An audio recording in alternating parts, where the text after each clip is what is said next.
अस्सलाम वालेकुम वरहमतुल्लाहि वबरकातुहू। दोस्तों, आउं अली हसन अब्बासी। किताब आहे जिते नींहं उछल, कहाणियूं, लेखक गफ़ूर मेमण, छपाईंदड़ मशल एकेडमी कराची सिंध, छापो पहिरियों जुलाई 1995 ईस्वी, किस्त 13, कहाणी परदे जे पोयां। डॉक्टर सत्तार एक महज़ब शहरी हो, खिलमुख, नरम दिल, हसास, इंसानी जज़्बनि खे सम्झण वारो हो। संदसि ड्यूटी सिविल अस्पताल में रोज़ानो रात जो लॻंदी हुई, जंहिं करे वार्ड जे हर मरीज़ खे न रुॻो सुञाणंदो हो, पर उन्हनि खां हाल अहवाल वठंदो हो ऐं उन्हनि सां दोस्तनि वांगुरु कचहरी कंदो हो। मां जॾहिं सिविल अस्पताल में दाख़िल थियो हुयुसि त बेड नंबर 17 मूंखे ॾिनो वियो, जेको डॉक्टर जे कमरे जे साम्हूं हूंदो हो। कमरे जा पर्दा हवा ते लुॾंदा रहंदा हुआ, जंहिं करे डॉक्टर जे कमरे में मुंहिंजी निहार सवलाईअ सां वेंदी हुई। अक्सर मूंखे डॉक्टर कुझु पढ़ंदे नज़र ईंदो हो। शुरूअ में संदसि अहिड़ी हलत चलत ऐं नज़रदारी ॾिसंदे मुंहिंजे ज़हन में हिकु मिसाली डॉक्टर जो ख़ाको ठही ईंदो हो। हिकु ॾींहुं असांजे वार्ड में नई नर्स आई, जंहिंजी ड्यूटी पिणु राति जो डॉक्टर सत्तार सां लॻंदी हुई। संदसि रंग सांवरो, कद जी डिघी, संदसि जिस्म में अरप न हुई। असां मरीज़नि वटि ईंदे खेसि आर महसूसु थींदो हो, पर डॉक्टर सत्तार सां गॾु हर मरीज़ वटि वञिणो पवंदो हुयुसि। वक़्त ते मरीज़नि खे दवाऊं ॾियणियूं पवंदियूं हुयसि।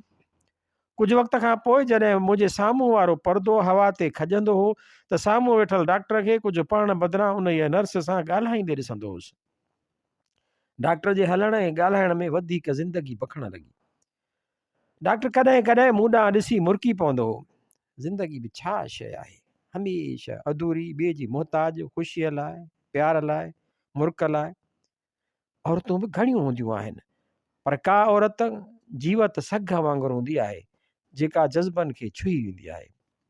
सो नर्सूं त अॻु में बि घणियूं आयूं, पर हिन नर्स जे अचण खां पोइ डॉक्टर सत्तार जे प्यार जी विरछ ऐं वंड वधण लॻी।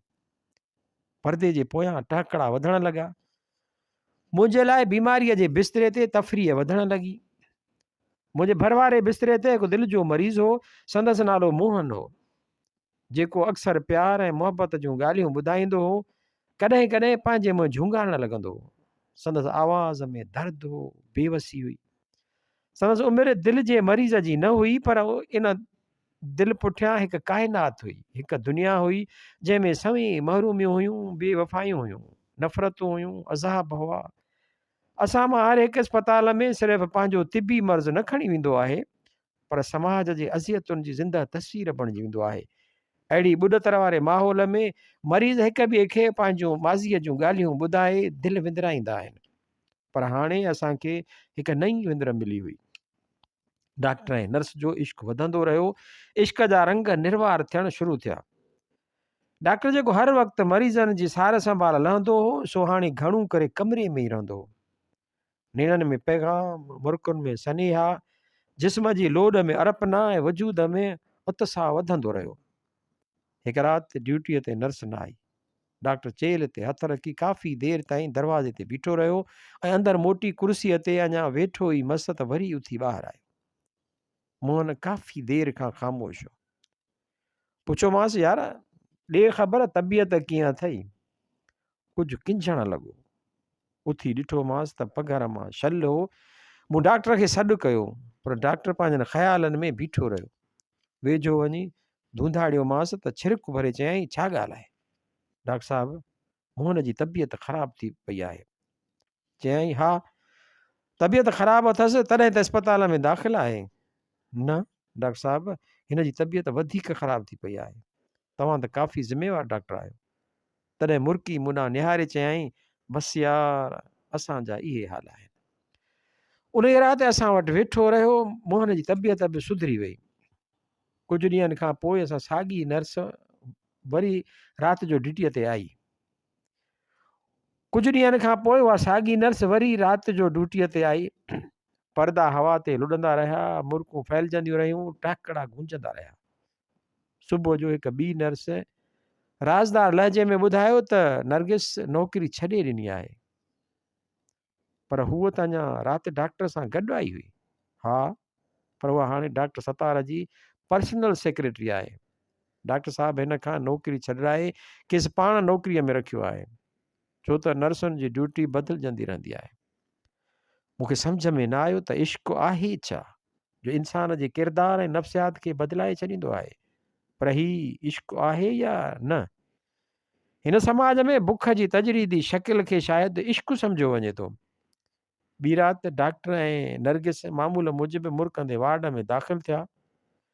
पाण में ॻाल्हाईंदे कमरे में वञी वेठा, पर्दा हवा ते लुॾण लॻा। मुंहं ते मुर्क, नेणनि में मुर्क, जिस्म में मुर्क, माहौल में मुर्क, हवा में मुर्क, पर मुंहिंजे पासे वारो मरीज़ मोहन उदास लहजे में कुझु ॻाई रहियो हो। कॾहिं कॾहिं हीअड़ा नथो वणी मूं। संदसि आवाज़ माहौल में अजीब पुर इसरार कैफ़ियत पैदा करे रहियो। मां परतनि पुठियां सिरबाट ॿुधणु लॻुसि, मुर्कुनि पुठियां पैगाम ॿुधणु लॻुसि। तजसुस, प्यार ऐं पोइ यादूं मुंहिंजे ज़हन खे धुंधलो करणु लॻियूं। महिरूमियूं, भटकंदड़ जीवन, उदासी, अकेलाई, पोइ डिप्रेशन ऐं डिप्रेशन जा दौरा ऐं पोइ इस्पताल। ओचितो किंजण जे आवाज़ ते ख़्यालनि जो सिलसिलो टुटी वियो। मोहन किंजी रहियो हो, संदसि साहु मुंझी रहियो हो, पघर मां छल हो। मूंखे सॾु कयो, पर मूं ॾांहुं बेवसीअ मां निहारणु लॻो। मूं डॉक्टर खे सॾु कयो, पर साम्हूं ॾिठमि त डॉक्टर जे कमरे जो दरवाज़ो बंदि हो। मां उथी वञी दरवाज़े ते ठक ठक कई। डॉक्टर साहब, ओ डॉक्टर। कमरे जे अंदरि ज़िंदगी हुई, प्यार हो, तकड़ा तकड़ा साह हुआ, हल्की रोशनीअ में जिस्मनि जो छा हो, ऐं कमरे जे ॿाहिरि हिॾकी ॾींदड़ ज़िंदगीअ जा आख़िरी लम्हा हुआ। ओचितो यकायक ख़ामोशी छांइजी वई। दरवाज़े खुलण जो चीकट थियो। मां कंधु खणी निहारियो। डॉक्टर सतार गुस्से मां तेज़ थींदे चयो, छा आहे जो खणी शोर लाथो अथव? मां मोहन जे बिस्तरे ॾांहुं निहारणु लॻुसि, जिते हाणे गहरी ख़ामोशी छांइजी वई।